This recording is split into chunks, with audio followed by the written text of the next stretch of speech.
I hope you all are having a wonderful day. My name is Yupari and I'd like to welcome you into this portrait painting demonstration.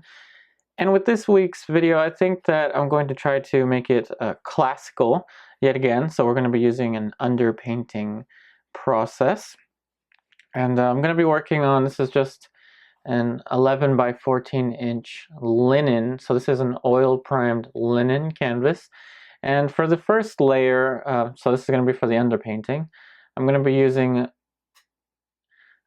lead white and burnt umber. And this lead white is flake white. This is Williamsburg flake white. And this is, I believe, Winsor Newton's burnt umber.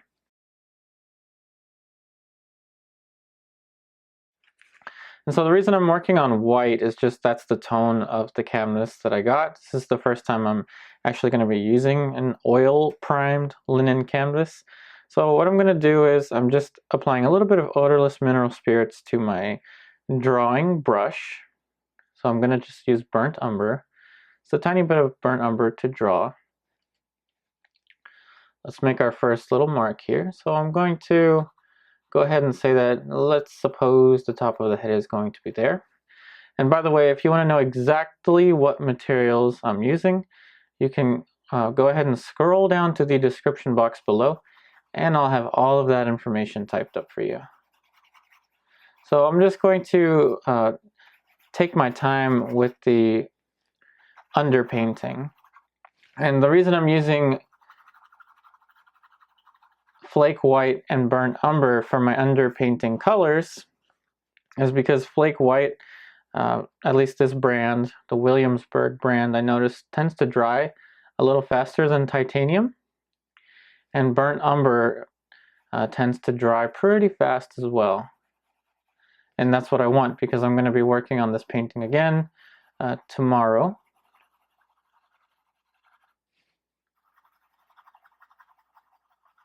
So let's suppose that this is the top of the head.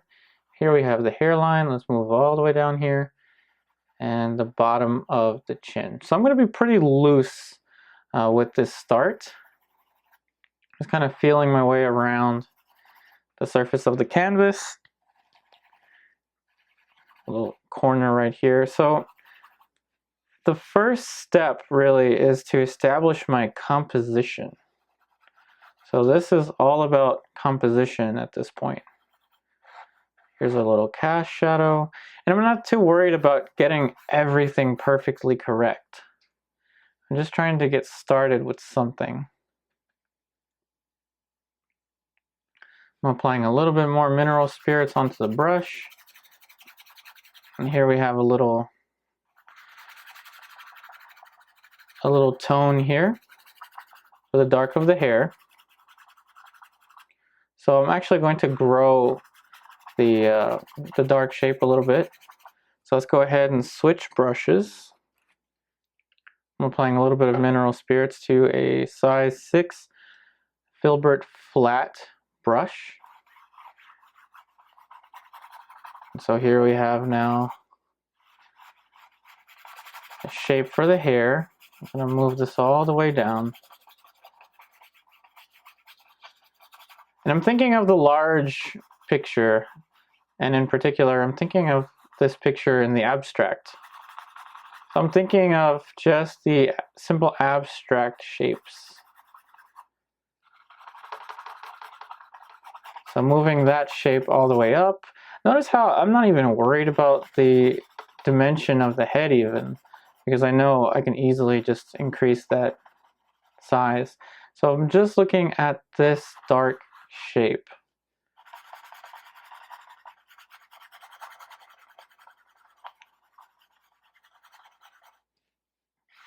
Let's even put in some indications here for the bottom of the shirt. That's a little better. So what I have here in my hand is a little piece of paper towel. And this is just dry paper towel for now. I'm going to use it to just kind of adjust this shape. And at the same time, I'm actually kind of covering some of the white of the canvas. And I'm also kind of testing out the surface. Remember, I've never worked with oil primed linen. Now, I've had linen canvases in the past that I toned with oil paint, but this is actually my first oil primed linen, so I want to see how absorbent this surface is. Linen, at least in my opinion, I think linen tends to be much more absorbent, and I actually like surfaces that are a little more in the absorbent side.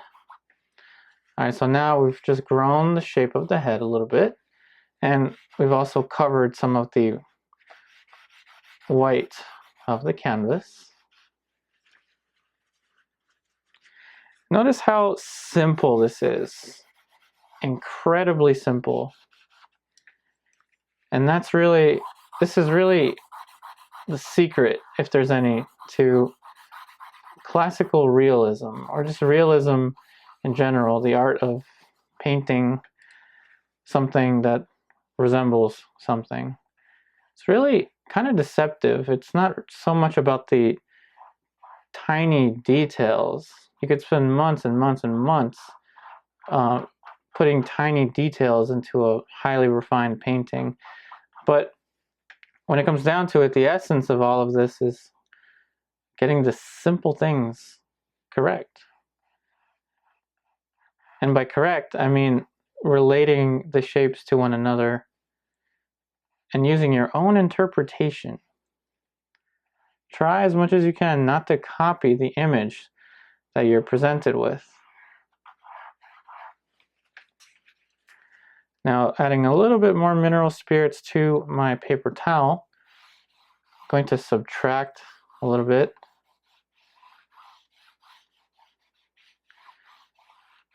Just getting the shape for the hair. Really taking my time with this.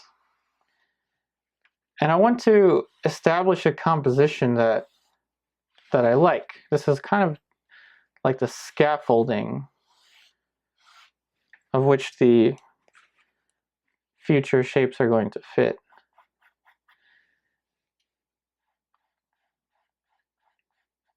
Just simple straight lines and angles. Here we have a little shape here for the cast shadow.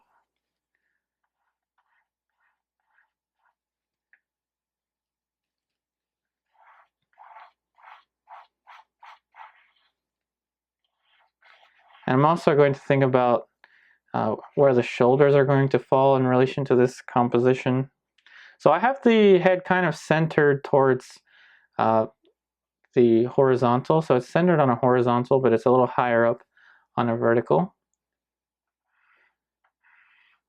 Let's look at this angle here. This comes down a little bit more.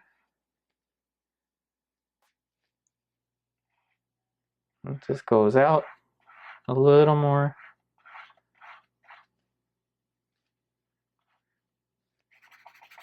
Let's just fill this in now. Just looking at light and dark.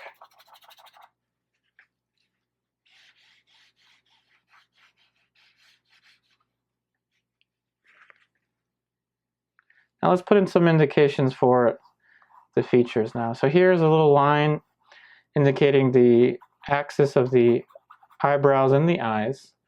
This is going to be our center line. This is the center line dividing the two sides of the face. And here we're going to have a simple little shape for the nose and a simple shape for the mouth. Very simple, super simple. Not worried about anything at this point. This is basically just trying to get the overall movement of the pose. And of course the overall movement is pretty much just 3/4. So the center line is telling us that we're seeing just basically no tilt. There isn't a tilt. The head is just pretty much straight, but it's in 3/4, so we're seeing a little bit more of this side.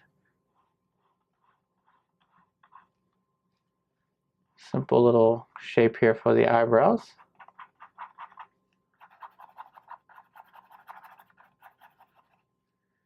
And the eyebrows on this side.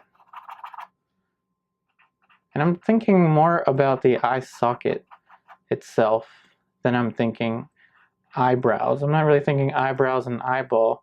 I'm thinking about basically large shape for the eye socket. And keep your shapes simple and easy for you to work with. As you know what I usually say, keep your shapes simple and easy for you to understand, so when the time comes to make adjustments, those adjustments will be simple and easy to work with. And also try to train your eye.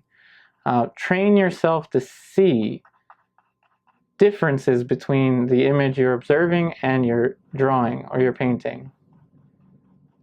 Don't try to copy so much, just try to train your observation skills.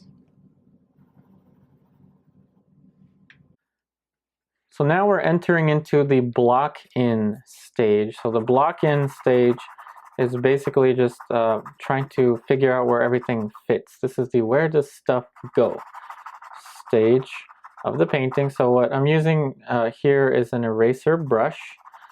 So this is basically just a size 4 filbert bristle brush that got kind of too beat up for applying paint. So now I'm using it to subtract paint.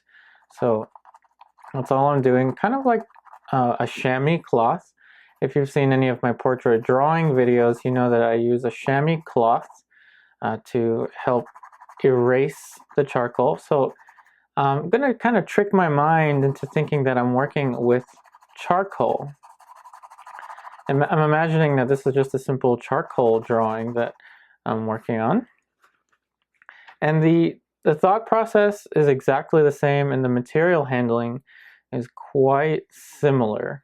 So if you haven't seen any of my charcoal drawing videos, I would recommend it. I'll leave a link in the description below to my previous portrait drawing video.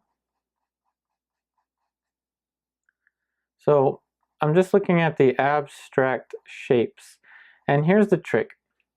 It's not so difficult to move a nose up or move a nose down. So let's go ahead and just move this shape up.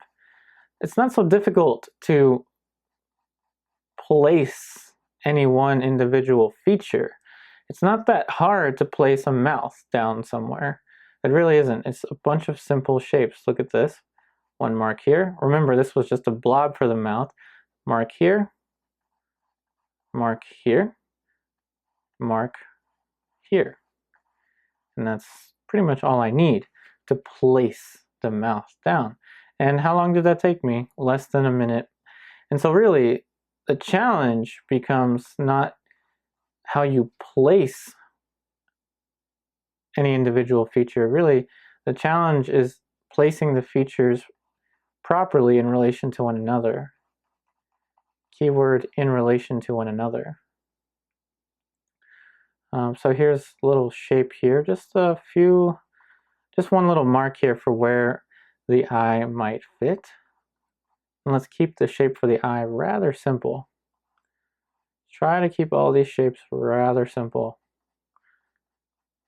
Simple yet easy to work with. Simple yet accurate. So let's use the subtractive brush. So subtract a little bit from here. And with the block in, we're basically just working with two values, with light and dark. This is also referred to, I believe this is also referred to as open grisaille, where you're leaving the lights open.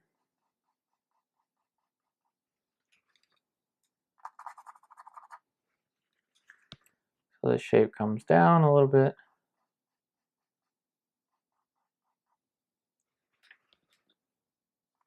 Let's adjust this shape here. And for the block in, like I usually say in my portrait drawing videos, it's the same thing in the portrait painting process.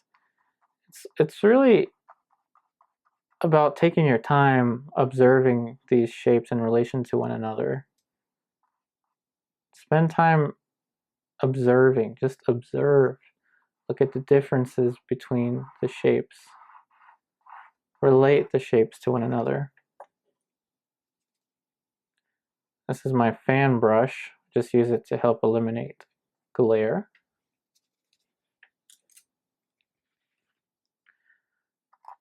Just carve this shape here. And there's one aspect to drawing that you kind of learn over time, and that's really just, I don't know what the term is for it, but I'm going to call it visual problem solving. So your ability to see differences in your drawing or in your painting, differences in your drawing or your painting in relation to the model or the photo reference or whatever you're working from. Bouncing your eye back and forth between the model and the drawing or the painting you're working on. Bouncing your eye back and forth, you can really start to see the differences, and you kind of develop an instinct, kind of like a visual instinct.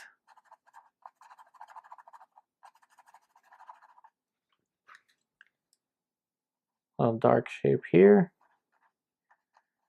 So really the tricky part about this is it's not so difficult, like I mentioned before, it's not so difficult to place any one shape down.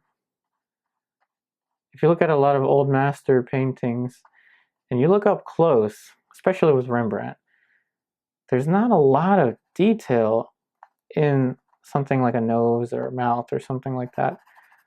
But the painting is so elegant in how these shapes exist. They coexist in relation to one another.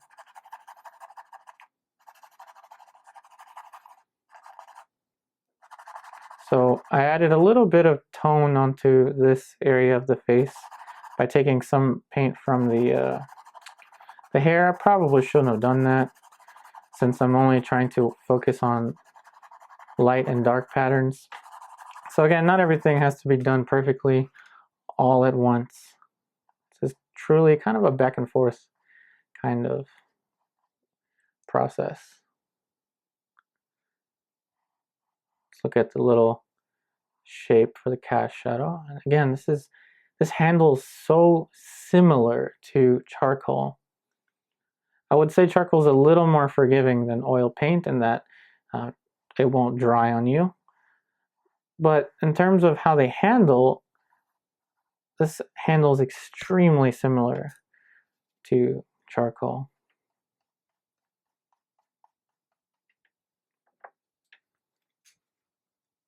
Now I think that I might need to push this shape up.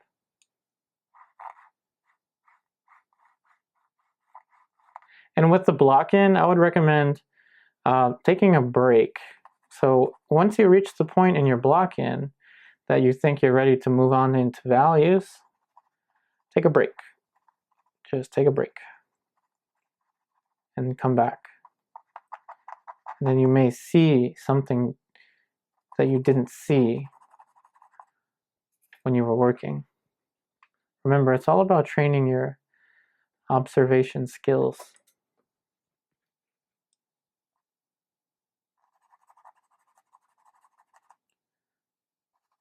Kind of looking at the shape of the nose, it's kind of more like a triangle, like an upside down triangle.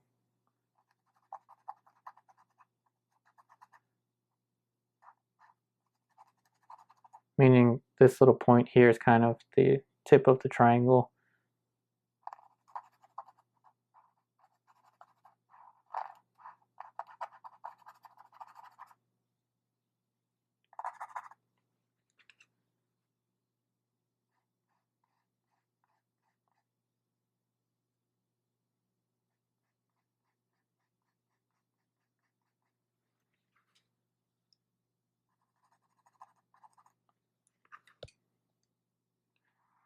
Here's the outside of the cheekbone, the zygomatic region. I'm kind of relating this angle here to this angle here.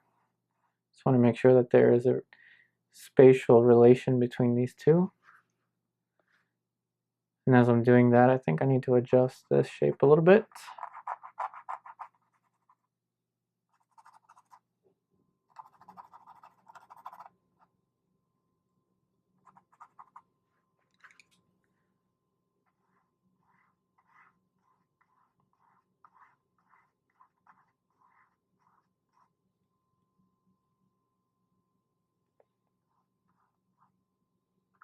So a little division here for the hair, a little partition for the hair.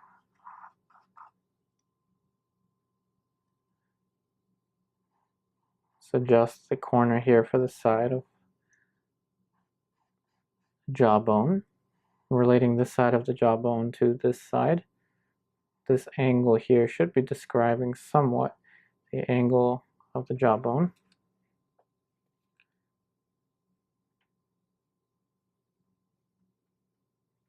All right, now we're going to get into some of the values. So now that we have our block in pretty well established, meaning we know with at least, I don't know, at least a 90% certainty of where the features are going to fit. Now it's a good time to start to cover the masses. And the masses just refers to the tone, just a simple value. So I'm using Flake white instead of titanium white. And remember, I'm just using Flake white because it dries a little faster. But Flake white, it does have the property that it allows you to use more of it without raising the value too much. So I'm also going to take that into account as I fill in these background values. So I think this value is about good. So I'm going to go ahead and fill in the rest of the background with this value. Now that we've covered the background with this tone, the next thing to do is going to be to cover the flesh tones. So that is, we're going to put in our first little bit of paint in the light. So I'm just going to use Flake white, and let's mix into the background color just a little bit. So I'm only using odorless mineral spirits, tiny bit of odorless mineral spirits to thin out the paint, just a tiny bit. And for the purpose of the underpainting, we're really just trying to create a scaffolding that we can build onto in the next layer. So it's a bit more of a relaxed process. I think it's much more relaxing to work with an underpainting, at least in my opinion.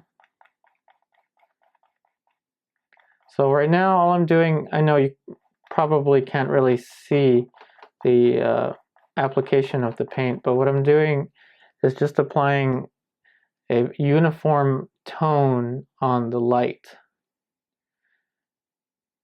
And this tone is going to help me to build a few more values onto the light side of the face before we let it dry for the next sitting.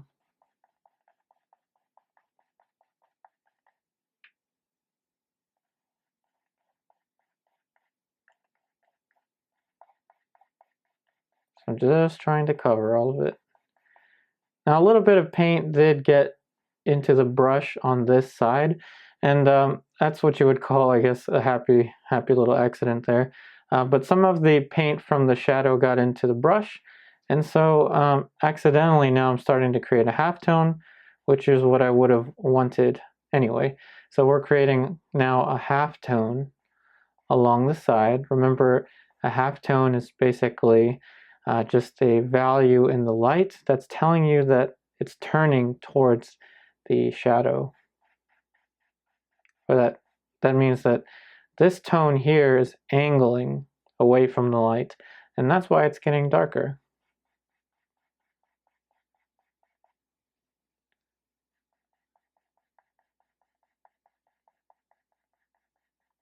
And we're even creating a little bit of a halftone here.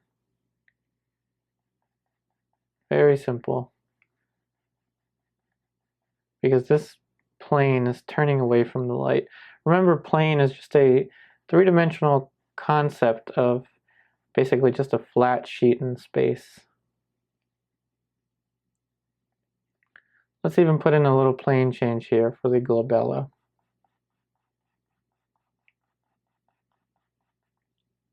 Super simple.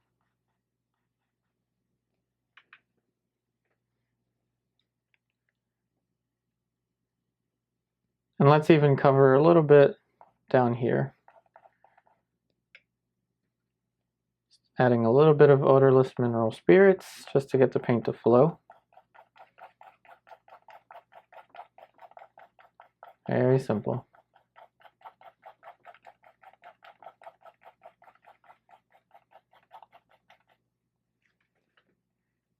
And of course the shirt is going to need a little tone as well.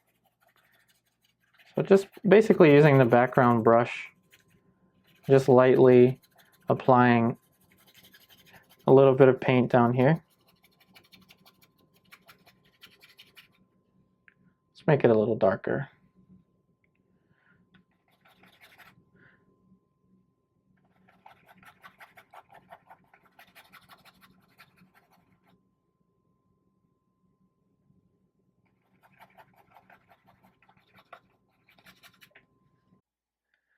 Now we can go in and describe some tinier shapes within the portrait.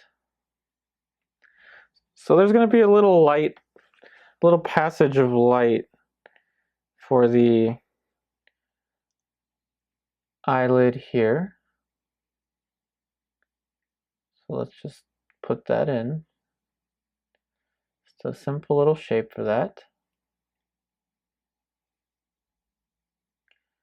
Seeing a little bit of light here.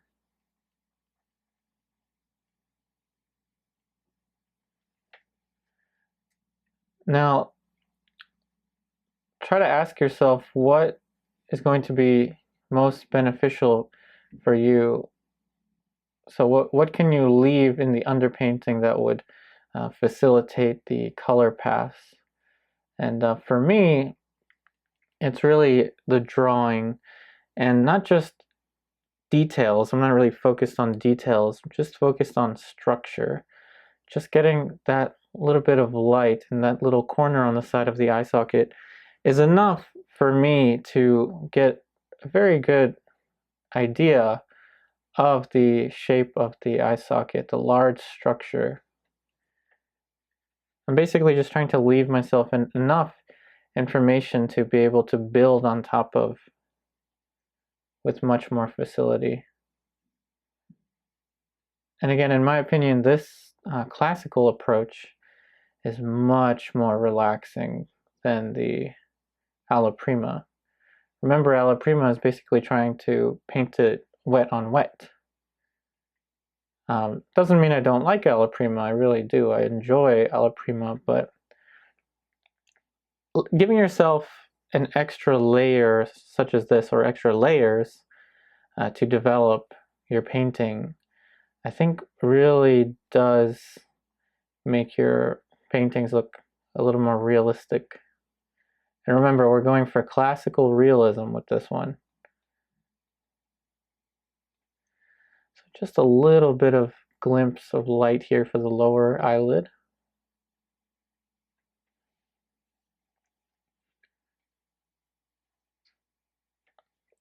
Now I'm going to switch to the dark brush. Little dark shape here for the iris. Don't need much.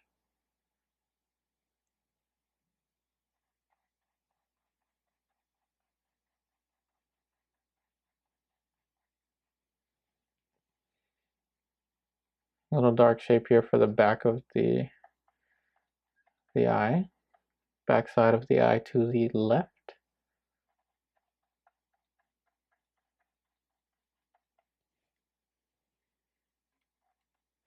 Now for the nose, remember, the nose typically is a little easier to adjust than all of the other shapes, at least in my opinion. So don't stress out over the nose. If you ever see that your nose that you painted in is a little too far down or a little too high up, just remind yourself, I can paint that nose in under 10 minutes. It's really not the end of the world if the nose is in the wrong place. Just give yourself that freedom. Think of this as a building process. Here's a little side plane for the nose. Now her nose has a very distinct shape. It goes down, flat, then back up.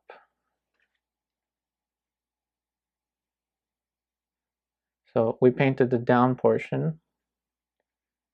Here's the flat portion of it.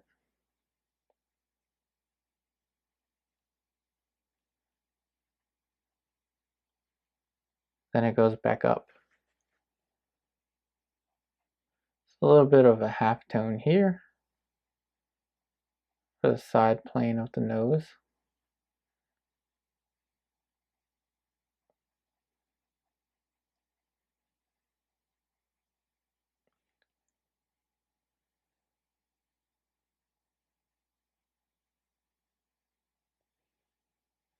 It's even a little bit darker here. So a tiny little bit of dark here.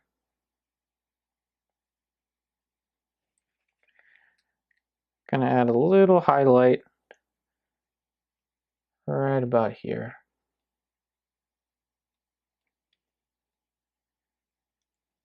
And over here. Super simple. Let's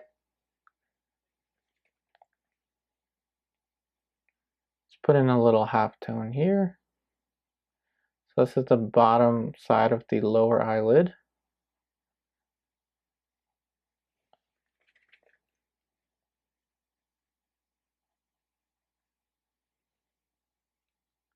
A little more of a value down here.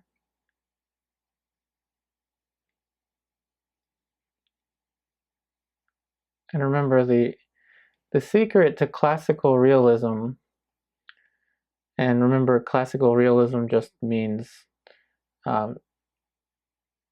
classically painting a realistic image. So the classical aspect of it is basically this underpainting and the attention to drawing.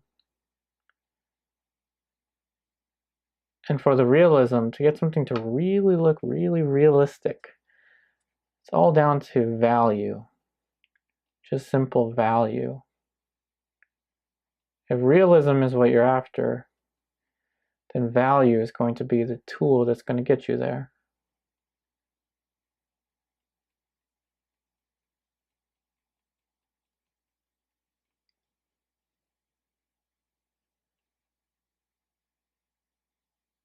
Just looking at the transition between the side of the wing of the nose. So this is the wing of the nose, side plane of the nose, the bulb of the nose.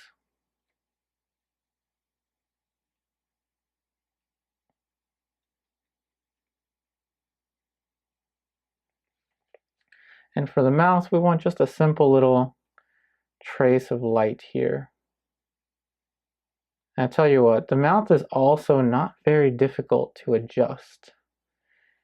If we find out that the mouth is in the wrong place or the wrong angle or anything like that, it's really not that hard to move it around.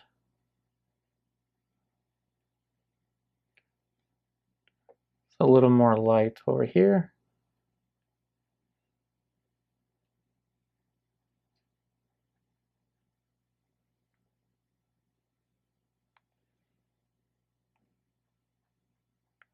Top plane of the zygomatic bone. And here we have the top plane of the chin.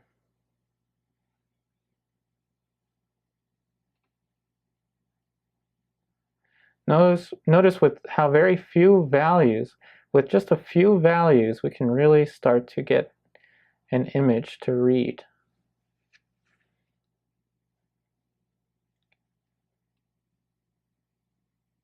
All it takes is a few simple values, and you have an image.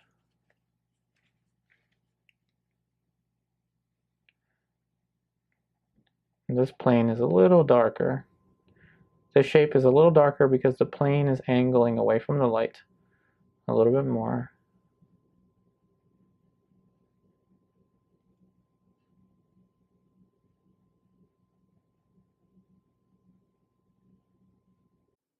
I think that ought to do it for the underpainting. Remember, the purpose of the underpainting is just pretty much to draw. Just get your drawing in there with paint, and primarily focusing on just light and shadow with a few little halftones in there, but primarily just the focus is on light and shadow. And remember, we just used Flake white and burnt umber, and we diluted the paint with a tiny bit of odorless mineral spirits just to get it to flow.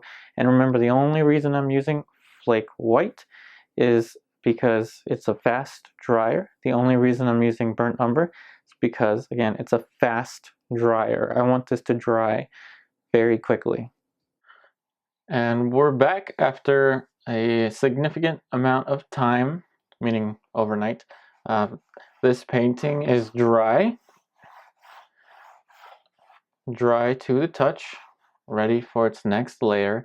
So the colors that we'll be using are titanium white, flake white, alizarin permanent, cadmium red medium, yellow ochre, ultramarine blue, and ivory black. And again, if you would like to know exactly what materials I'm using, you can always go ahead and scroll down to the description box, and all of that information will be typed up for you. So the first thing I'm going to do is, with a clean brush, apply a little bit of medium to the dry painting. So this is just Neo McGilp. Neo McGilp is a gel-like medium, and all I did was dip the brush into the medium, and now I'm applying the oil onto the painting. This is also referred to as oiling out. I don't always do this for a monochromatic underpainting, but in this instance I'm going to be applying the Neo McGilp medium, and this will also help with the fat over lean principle I'm sure you've heard of before at some point. The fat over lean principle just means it applies to paintings that you're layering, that is, letting them dry in between sittings. So basically, my understanding of it is that you want to apply more medium to your painting as you progress in your layers. So for instance, this is the second layer, and now I'm starting to add medium, and that's all it means. I did use a little bit of mineral spirits in the underpainting, as you recall, which I don't think is recommended, but I don't know, I used it anyway. I think we'll be all right. So the purpose, again, of this painting, what I'm trying to do with this painting, is to create a little bit more of a realistic image in a classical way. So again, classical, we created an underpainting, and in terms of realism, we're going to be pushing the value differentiation even more. So before we get into the flesh tones, what I would like to do, I'm just cleaning off the brush on paper towel. So what I would like to do is mix up a simple gradation of flesh tone. So I'm starting off with the titanium white and yellow ochre. And this is also going to be a staple for the types of flesh tone mixtures you're going to see me create. Try not to confuse yourself with your flesh tone mixtures or your color mixtures. Try to, if you can, remember what combinations you use to create certain colors. So now we're moving on down, and we're using cadmium red medium and yellow ochre. So just cadmium red medium and yellow ochre. Let's add a little more titanium white Now let's add a little bit more of the cadmium red, yellow ochre. Moving on down, we're creating a value scale of flesh tone, and going to be adding a little bit of ivory black now. Probably just added too much. So ivory black is kind of like a very neutral blue. All right, so now I'm going to use my flake white. So if you're wondering why I have two whites, the flake white is it allows me to use more of it without raising the value too much. And remember, we used it in the underpainting because flake white, it dries much faster. At least my Williamsburg flake white dries much faster than my titanium white. So now with this third value down, we introduced the ivory black. So now notice how I accidentally just used titanium white. So I'll tell you what, we're going to let this be 1, 2, 3, and this right here is going to be the fourth value down. Fourth value down. So cadmium red, ivory black, just cadmium red and ivory black. If you notice, I took burnt umber out of the palette. That's because I'm trying to train myself to use specific colors. If you remember my last video, I used the Zorn palette. The Zorn palette is essentially this minus one of the whites and minus the Alizarin and the Ultramarine blue. You don't really need Ultramarine blue, I don't think, for most flesh tones. Of course, depending on the temperature of the light. Now I like to use Alizarin permanent in the dark darks. Again, always depending on your light source. But for my darker darks, I like to sneak in a little bit of warmth. I guess that's just my style. So Alizarin permanent is a pretty good color to sneak in some warmth. And these darker darks are probably going to be existing around here. These darks are probably going to be existing around here in the shadow area. This mid-range is going to exist pretty much on the halftones of the face. And remember, don't make your color combinations so complicated. It's not magic. It's just mixing colors, just mixing colored mud, basically. That's what oil paint is, just pigment and some oil. That's all it is. So now that we have the colors all ready to go, let's go ahead and get a different brush. So let's see. Let's get this one. So I'm going to go into the lighter lights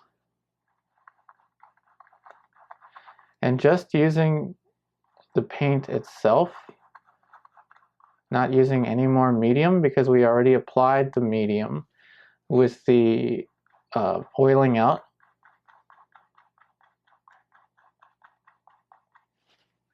Let's make it a little more orangey pink. So let's add a little bit of Alizarin permanent. A little more orangey pink there. Super simple. And we're going to be building onto the underpainting. So don't think that we're painting over an underpainting. We're building onto the underpainting. We're going down in the value scale because these planes are starting to turn away from the light. Let's keep our edges rather soft. It's going to be a little darker over here as well.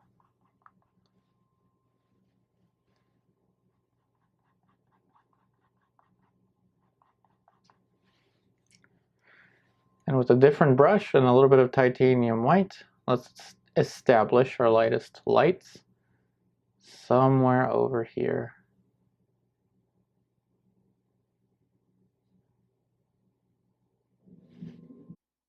So moving on down, it's going to be a little lighter here near the zygomatic bone. This is going to be the top plane of the zygomatic region of the portrait. That just means the cheekbone. So right here, this area is facing the light a lot more. So it's receiving much more light.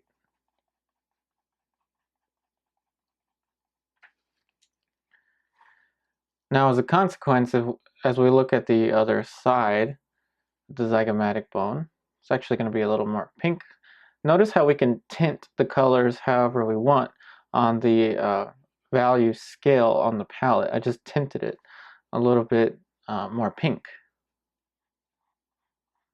So as a consequence, this other side, so the zygomatic bone on the other side of the face, is not as bright because it's not facing the light as much. The light's kind of coming at her from this angle.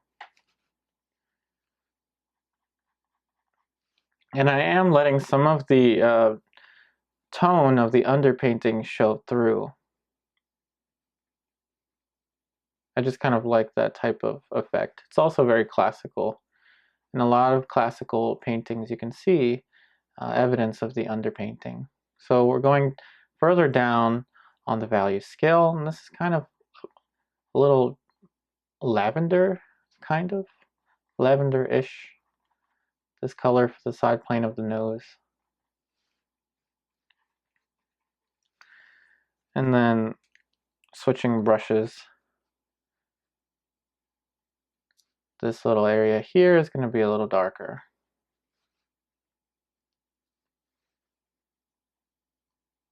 Just looking at shapes of color now.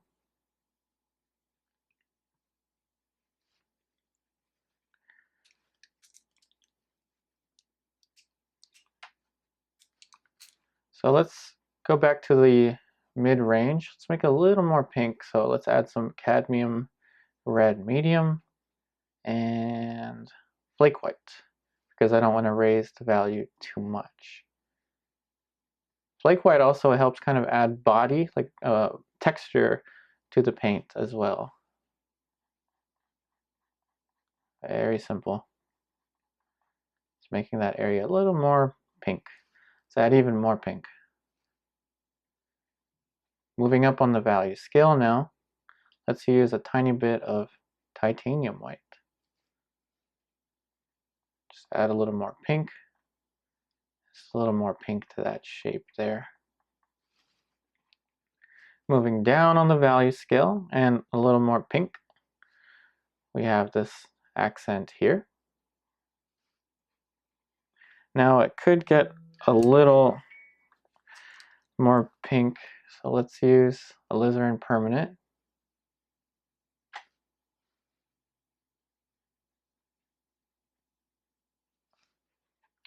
And a little bit of cadmium red.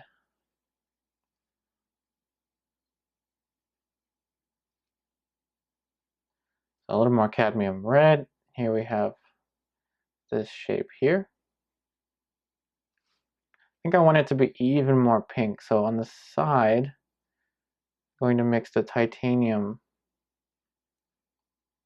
and the cadmium red medium, and then mix that right back into the mid-range of the palette and really trying to push this color.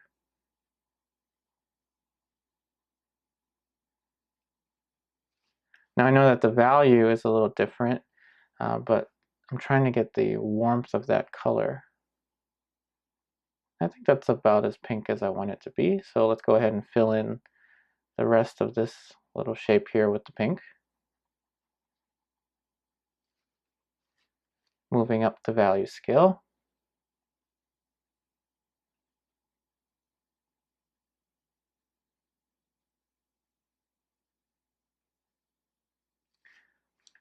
Switching to the bigger brush now. Back up the value scale.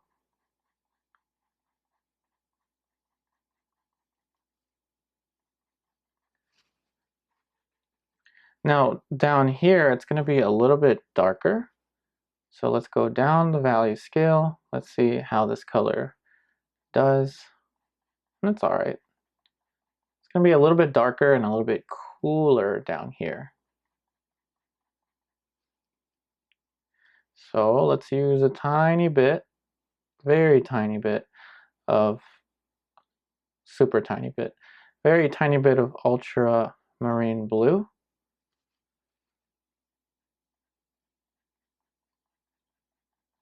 Now we have a very clean transition of tone. It's almost like magic what you can do with just a few simple value changes. Now the Alizarin permanent, we're in the darker region of the value scale. Let's just push this value difference. So this is the dark light. It's the halftone just as light turns into shadow. And it's also an area where you really get to see the warmth of the flesh tone somewhere around here. Of course, depending on your lighting situation.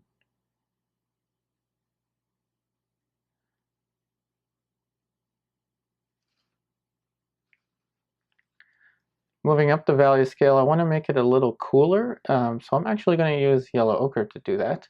So yellow ochre, titanium white.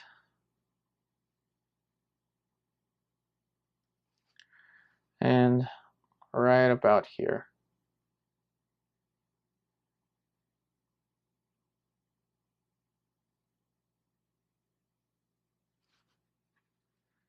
Let's even put that color over here. I don't know why, but I'm kind of thinking about the pre-Raphaelites with this painting. Maybe you can guess why. Not entirely sure. So let's make it a little cooler. So yellow ochre and a tiny, super tiny bit of ultramarine blue.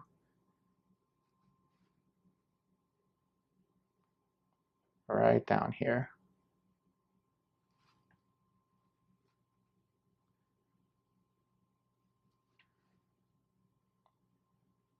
And again, a pretty warm halftone over here. Notice how relaxing the pace is with this painting? Do you get that? It's kind of relaxing. It's much more relaxing to have an underpainting established and then just build onto it. Doesn't mean, again, like I'm starting to sound like I don't like alla prima painting that is wet on wet, but this is just much more relaxing. Moving on down the mid-range, I'm gonna soften this edge here. Just a tiny bit.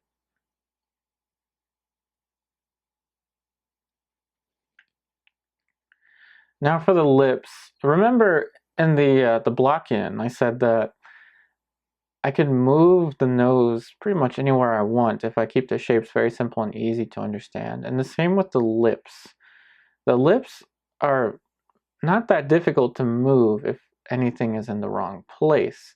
Now at the current stage, I don't think that I need to move it. So I'm going to go ahead and put in a little bit of color for that. So we're in the darker range of the value scale on the palette, using a little bit of alizarin permanent. I think I need to remix this color. So we have ivory black, alizarin permanent, a little more alizarin permanent, yellow ochre,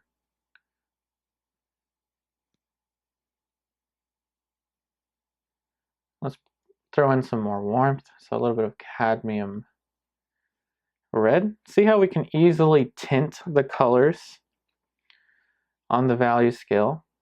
So let's get this color now. A little more pink, a little more warmth. And now we're starting to see some warmer tones on the upper lip. And let's just get from this little pink color we mixed here, add a little more titanium white. And I didn't clean off this brush before applying the paint. And the reason I didn't clean it off, other than the fact that I'm lazy, is that allowing some of the paint that's already on the brush to kind of intermingle with the new color mixtures actually helps, in my opinion, it helps bring down the saturation. The saturation, again, just means how light or how chromatic something is. So imagine for a second, if you will, a stop sign is much more saturated than the red of an apple.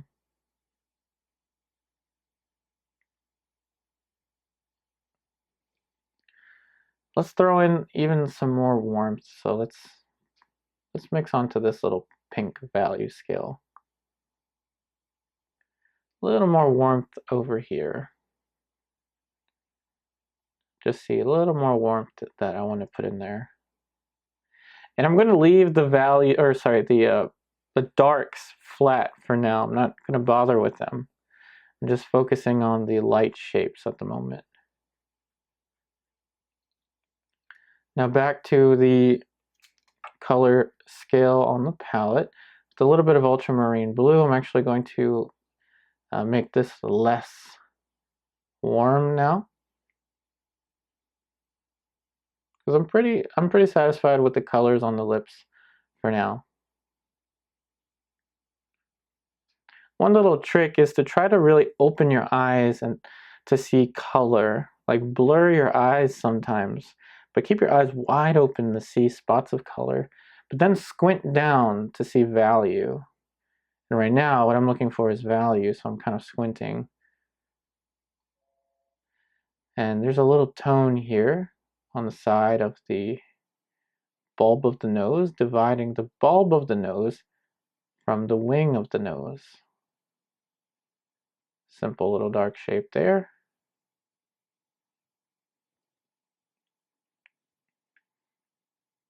Gets even darker.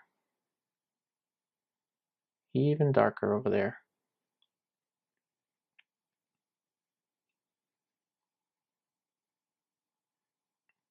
Adding in a little more pink right here.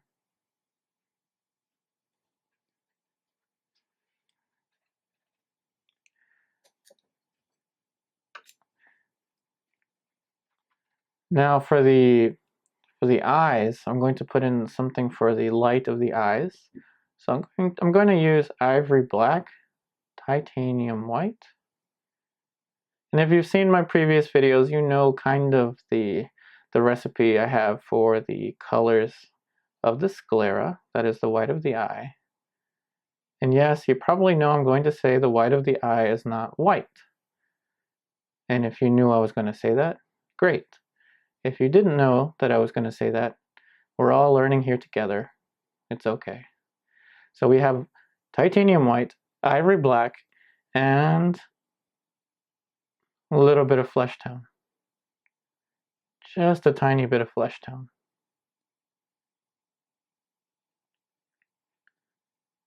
Let's go ahead and add a little bit of light here.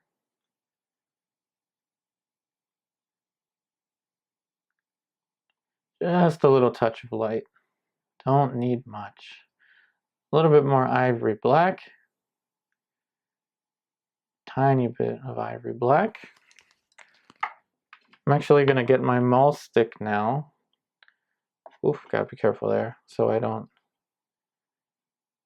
touch the paint. So this little pole here just helps me to not have to touch the painting. Actually, you know what? I didn't paint anything here yet, so I don't need that. I'm just going to use my pinky. And this is because this is a tiny shape and I need a lot of control for this tiny shape. Now, if you notice, that's too blue. So here is the major advantage of using an underpainting, is you can subtract. So if I don't like the way the color looks, take it out. that would have never been possible with Alla Prima, painting wet on wet. And that's a little better. Now with the same brush, remember I'm kind of aiming for the lights. Without cleaning it off, I'm just going into the higher tonality of the palette, mixing right onto this tone. I see a little bit of light here beneath the tear duct. Little tiny bit of light. Moving on down, let's get a little bit of the gray. It's going to be another corresponding element of light over here. Tiny. Now we're going to move into some really tiny shapes for the eyes. So let's go ahead and reinforce this little light plane on the upper eyelid.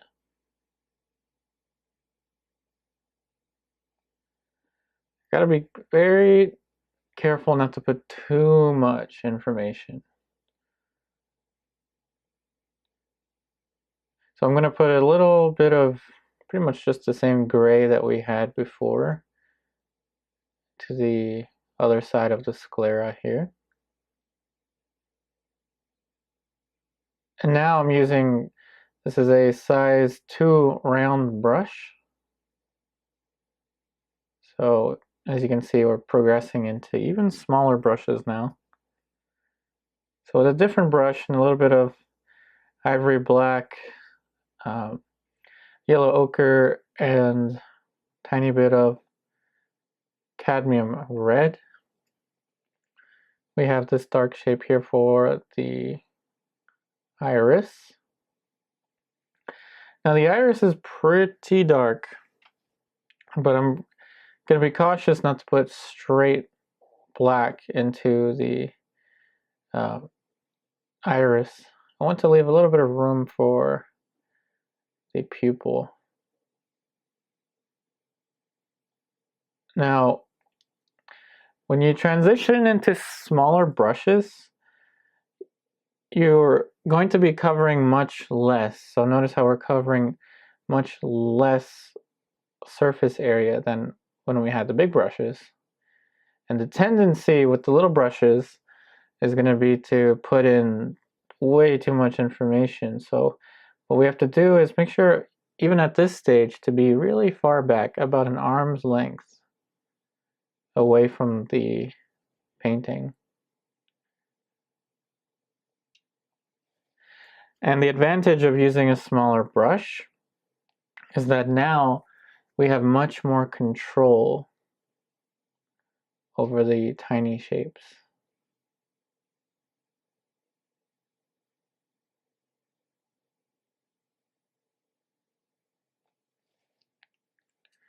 Now with a little bit of cadmium red and alizarin permanent, we're going to put in this little dark shape in here for the tear duct. Simple little shape in there for the tear duct. Now, with a different brush, I'm going to get a little bit of the middle range of the flesh tone.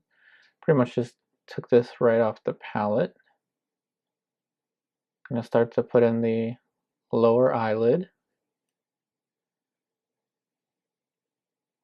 So the general misconception, at least I believe it's a misconception, with realism is that everyone is always, and myself included, in the past I thought everything realistic and impressive about a painting was in the details.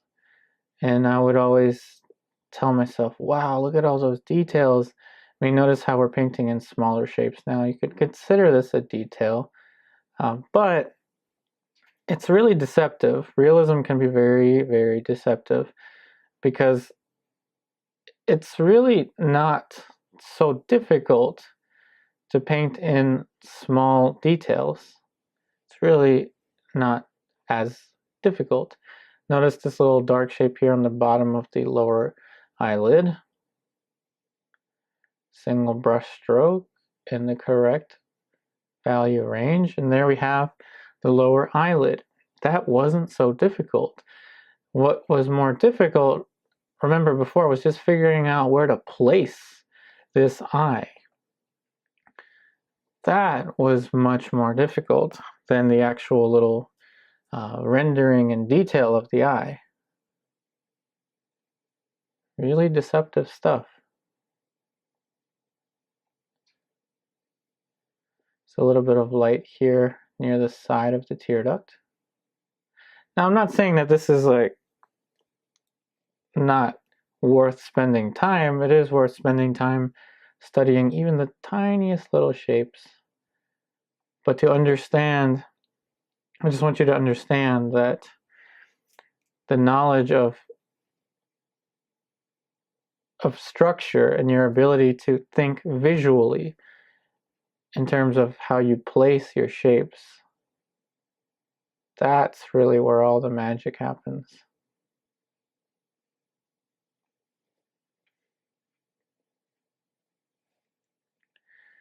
And let's add a little bit of ultramarine blue and alizarin permanent to get a nice, almost like a lavender tone here.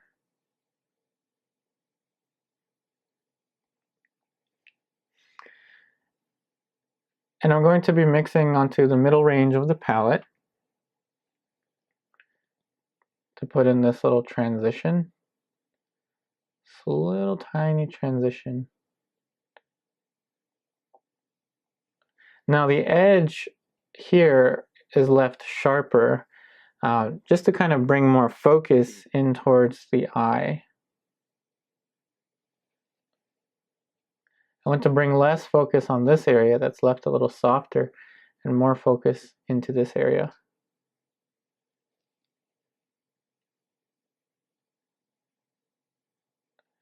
Now I'm painting in this little dark shape here. It's kind of a shadow on the upper eyelid.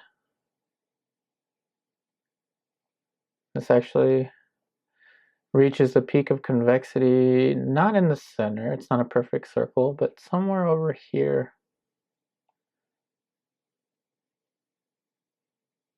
So here's the peak of convexity. Think of that as the top of the roller coaster. And now it's starting to taper down.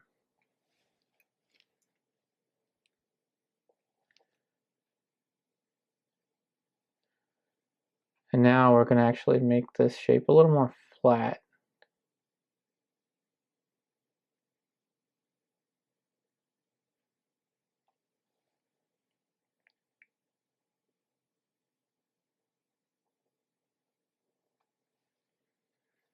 Now I'm going to take a little bit of flesh tone directly from the palette in the lighter mid-range.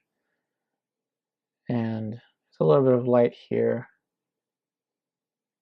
So this is the top plane of the lower eyelid.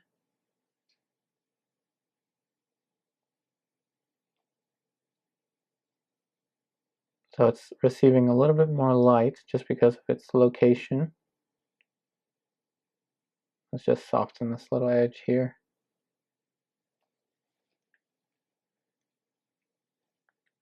Now taking from the mid-range of the palette, there's going to be a little transitioning plane here. A plane transitioning from the structure of the lower eyelid into the maxilla region of the face, meaning just this area here. And it's darkest right here near the tear duct, even though there's supposed to be a little highlight. Let's go ahead and put that in there. So here's the little light plane that we just put in there for the kind of the bottom of the tear duct. This is the tear duct here. This is the lightmost facing plane. And this is the area right here that's starting to get darker, but it will get lighter as this form starts to turn towards the zygomatic region, meaning the cheekbone. Very subtle gradation of tone here. incredibly subtle. And remember, a subtlety can be obtained by basically painting things that are almost imperceptible to the eye, meaning your value transitions are so small that they're almost imperceptible. And I like to call these little transitions here the imperceptibles.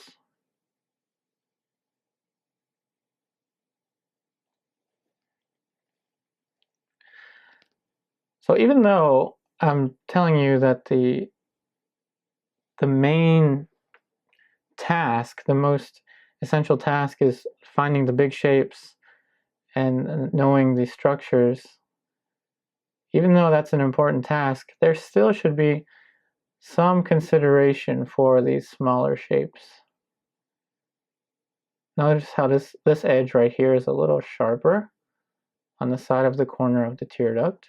Sorry, the side of the corner of the eye socket, this shape right here. This transitions much sharper, and this one will be left a little softer. So this is sharp here, this is soft there, and let's make it even softer. And the reason we're making this softer and this sharper again is to bring your eyes right to her eyes.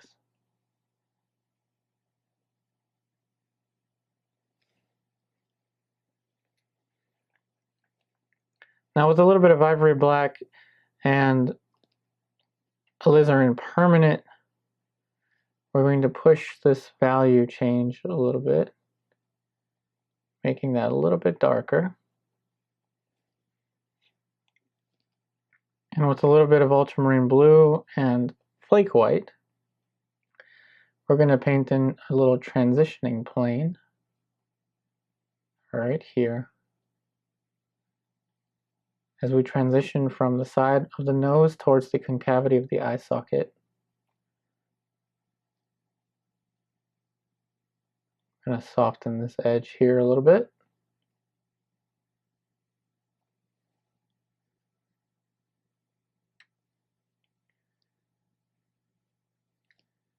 And with a little bit of yellow ochre, cadmium red, and ivory black, we're going to revisit this dark shape here. Just making that a little darker now, with a softer edge, very soft. And now let's go ahead and mix up a background color. So I like the color that, excuse me, that the model has behind her. So I'm going to just try to mix something similar to that.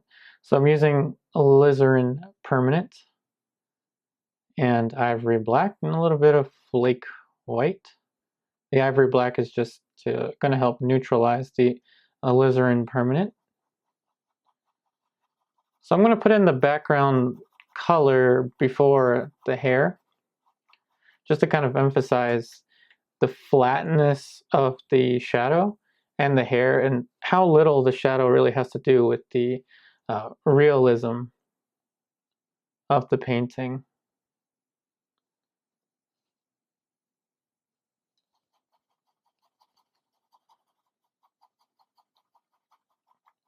I think I want to add a little bit of yellow ochre into this background color. So yellow ochre, alizarin permanent, ivory black.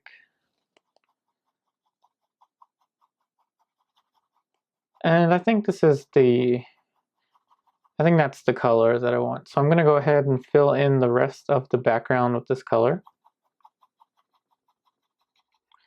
And so the next color I'm going to fill in, I think I'm going to put the flesh tone in for the shoulder. So let's see. Gonna get a clean brush. So this is a size 6 filbert bristle brush. So I'm going to be kind of mixing up in the higher value range. So I'm moving up on the value range. This is pretty much a simple combination of just titanium white, yellow ochre, and cadmium red medium. But of course I'm mixing right onto the colors that were on the palette, so that's actually kind of helping me with the saturation. That is, it's helping me not paint such a saturated color. So I think that value is about right for this area. Now of course her clavicle is going to be here, but you can't really see it too well. So the clavicle would be about here. But you can't really see it too much. It's not protruding. So I'm not going to make anything up that I don't see. So I do see a tiny little color change here. So that's why I'm putting in a little bit of pink into this area, but not much more than that.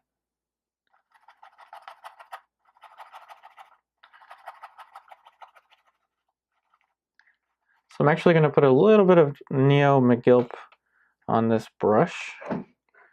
Neo McGilp is the medium that I'm using to thin out the paint. I remember I put the medium on the face, but I don't think I put it on the bottom here. So the Neo McGilp, as you can see, just helps to thin out the paint. Now you don't want to render everything to the same extent. I mean, unless that's your particular aesthetic. But in my case, I really like to leave certain areas a little less finished.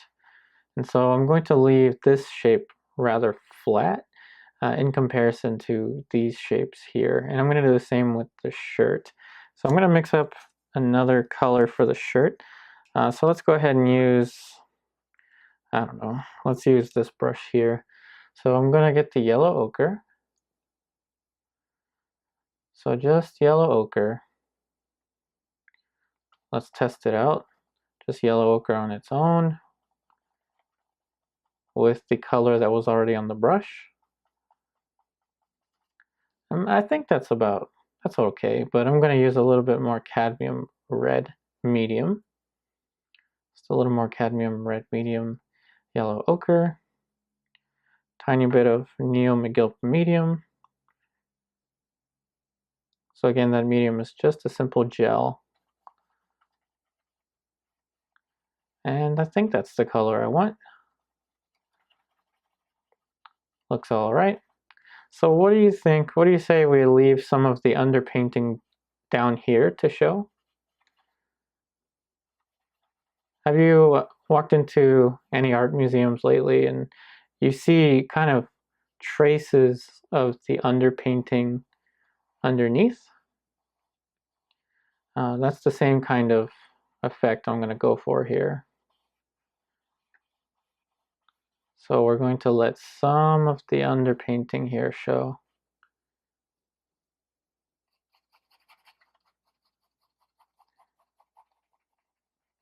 Let's let this edge be kind of soft between the background and the shoulder. Again, very simple, very flat. I'm also going to look at this angle here. So I may or may not want to lower this. Let's just go ahead and lower it. And make sure that this edge is pretty soft. Very simple there. So I'll tell you what, I think that I want a little more information for the shirt. So I'm going to use Alizarin Permanent Ivory Black, Yellow Ochre. And maybe we'll put in just a little trace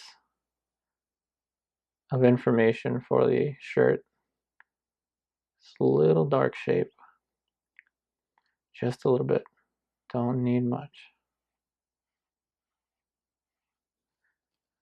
Alright, now the hair, the dark of the hair and the cast shadow I've been kind of leaving for last. Again, just to emphasize the importance of the distinction between light and dark. But now it's time. Now it's time to get into the hair. So let's use our first guess, ivory black. But of course we don't want to put straight black into any of the shapes, so we're going to use a little bit of alizarin permanent, a little bit of alizarin permanent, and ultramarine blue. A little bit of ultramarine blue just to add a touch of a cool color. First of all, let's see if the value is all right.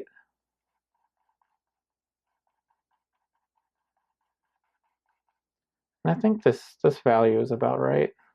Now the shape of the hair, of course, comes out a little bit.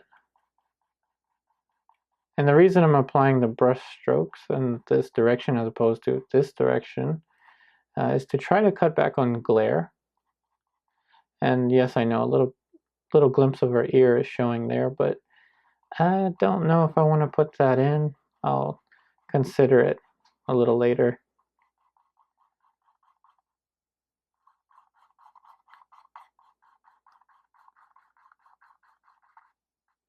So now let's use a little bit of the underpainting to show some of the light masses in the hair. So that is the areas that I want to be lighter, I'm just going to leave alone with the underpainting color.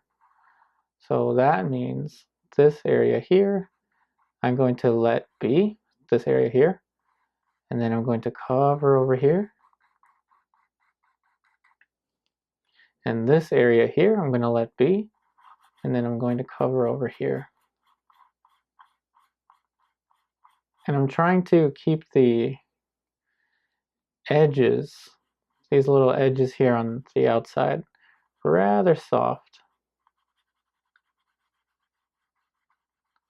They're kind of sharp, but they're still closer to the soft side. So there's going to be a pretty distinct sharp edge here. Right there. It's a very sharp edge. Probably one of the sharpest edges that we're observing.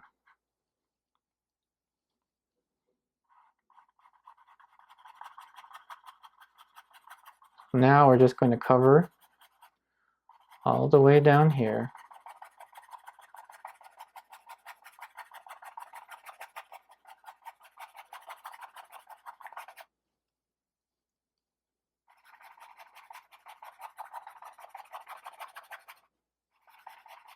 And I'm going to let some of the underpainting show down here.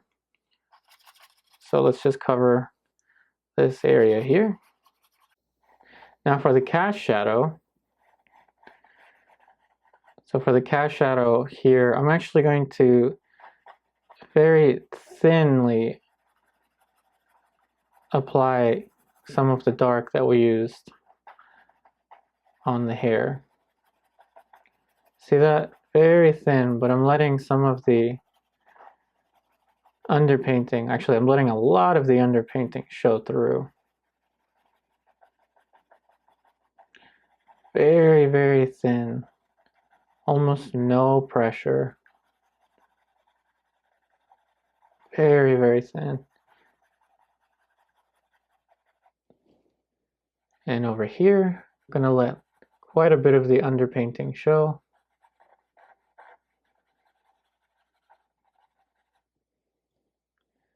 Very, very soft. And this is pretty much just to cover the value. Let's go ahead and move this up a little bit. Now for the color, I see that this area is definitely going to be cooler, so let's just take something off the palette that's cooler. Forgive my laziness, but that's what I'm doing. Just taking some cooler color right off the palette. And I think that's working. A little bit of a cooler shape. Still want to let some of the underpainting show, however. So now switching back to the brush with the flesh tone. we're going to modulate this edge. This is a very soft edge. Very soft indeed.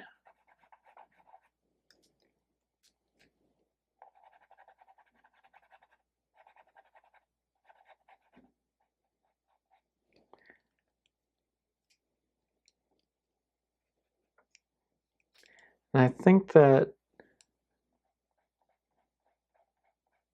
I'm going to soften this even more.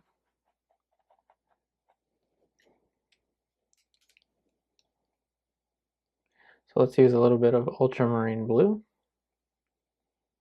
into this area of the palette. Now very carefully,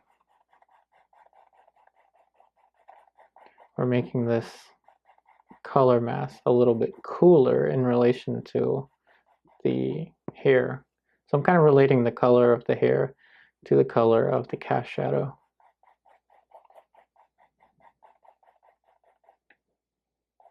And this is why I say you can usually leave color till the end, because you can always adjust the color. Even when this dries, if I want to adjust the color, I certainly can. The value, if realism is what you're after, the value is definitely going to be your best way to get there. Just softening this edge.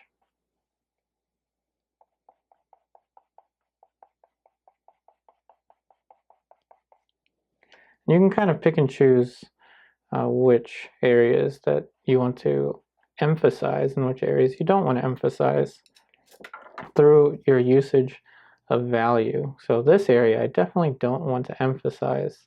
I want it to remain rather quiet. So that's why I'm softening it.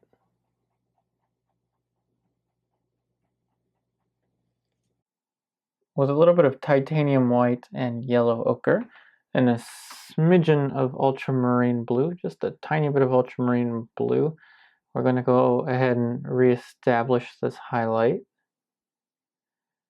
And rather than making the highlight a kind of ambiguous brushstroke, I'm trying to actually follow a little bit of the kind of this little triangular patch evident from the nasal bone existing somewhere over here. Now we're moving on down towards the cartilage of the nose. Going to add a little more titanium white for this one. And now we're going to put in the highlight for the bulb of the nose. Very simple. Just a little speck of light.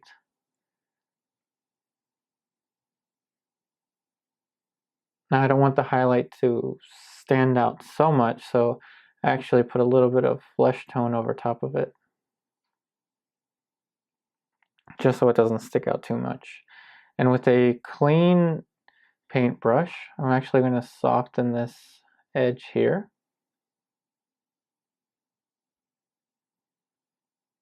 Just want to soften this edge.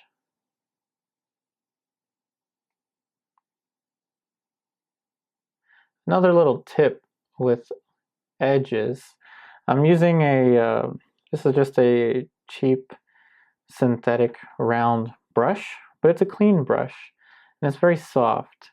So what you can do is first put in your shapes with a pretty definitive edge, such as this one here, but then just lightly kind of tap onto this very lightly. If you ever watched any Bob Ross videos, I think he would say something like, oh gosh, I think it was something like two hairs and some air, meaning just a few little light touches to apply a very gentle mark. So let's soften this shape over here. Now with this painting in particular, since the topic is classical realism, I'm really trying to pay a lot of attention to the edges. A lot of attention. So I'm softening certain areas and sharpening others. As you saw before, we sharpened this edge here, kind of like we have a sharp focus right around here, very similar to what a camera would do. And then it gets a little softer around here, and then sharp here, soft over here, just to pull focus. Let's go ahead and soften even this little shape here.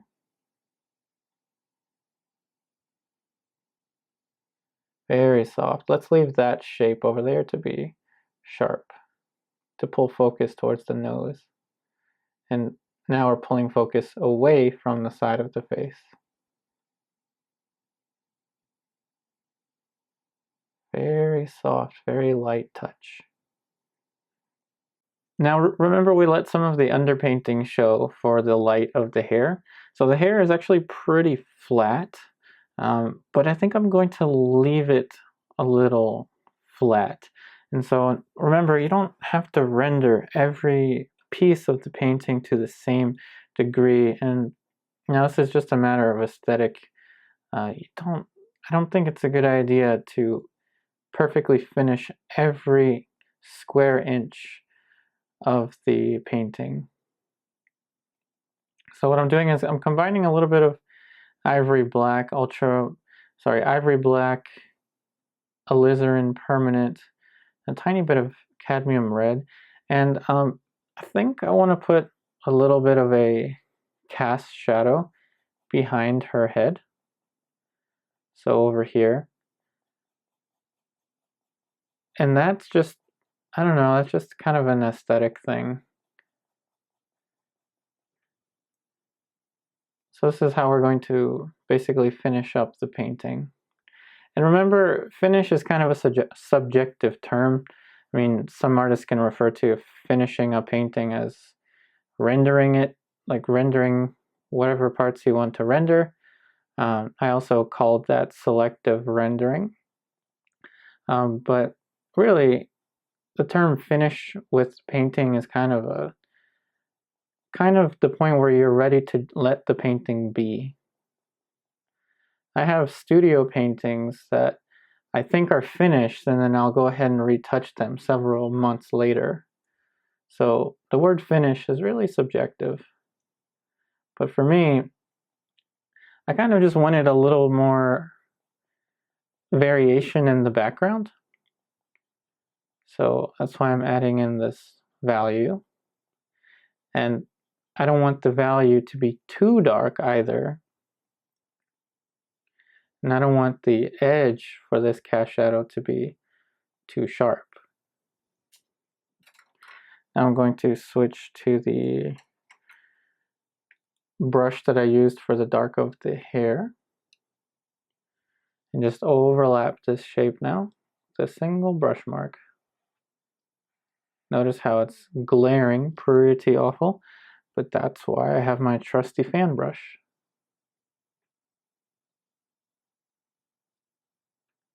Really want to make sure that this edge back here is very soft. Let's do that again.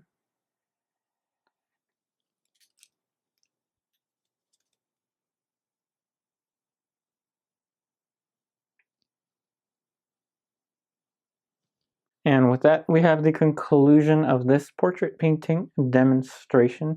I really hope that these videos are helping you out. I wish you the best in all of your artwork, and I'll see you on the next one.